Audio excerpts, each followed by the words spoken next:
Nanalo si Mancarding ng malaking halaga sa loto at balak niya itong ipamana sa kanyang mga anak, ngunit sa hindi niya inaasahan ay, "Dear 8Vine, ginawa ko po ang liham na ito upang ibahagi sa iyong manunood ang isang kwentong may kapupulutan ng aral. Sana ay magustuhan ng iyong mga taga-subaybay." Si Mancarding, isang simpleng manggagawa na matagal nang naghirap para mapalaki ang kanyang 4 na anak. Sa kabila ng hirap, naging matagumpay naman ang mga ito at kanya-kanya ng buhay at pamilya. Kaya't naiwan na mag-isa si Mang Nestor sa kanyang maliit na bahay sa gitna ng kabukiran na kanyang ikinabubuhay. Isang araw, nagbago ang lahat nang manalo siya ng malaki sa loto. Hindi basta malaki, milyon ang halaga nito. Ngunit bago niya ibunyag ang balita, naisip niyang subukin kung tunay ba ang pagmamahal at respeto ng kanyang mga anak o kung ang pera na lang ang mahalaga sa kanila. Kumalat ang balita na siya ay nawalan ng tirahan at walang-wala na. Dito niya nakita ang tunay na kulay ng bawat isa.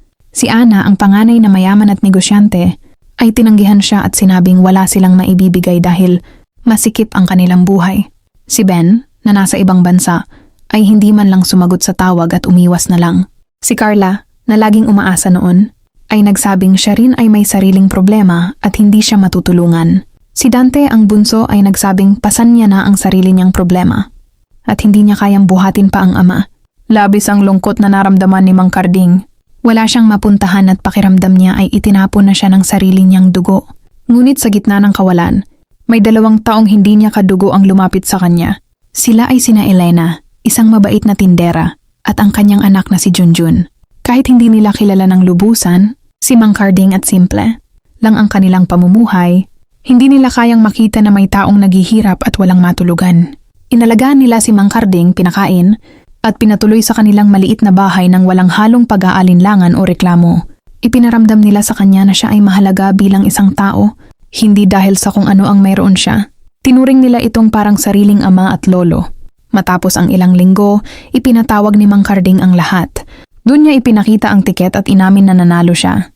"Hindi ko kayo hinusgahan dahil sa yaman o hirap," sabi ni Mang Carding. "Sinubok ko lang kung may natitira pa bang puso para sa akin.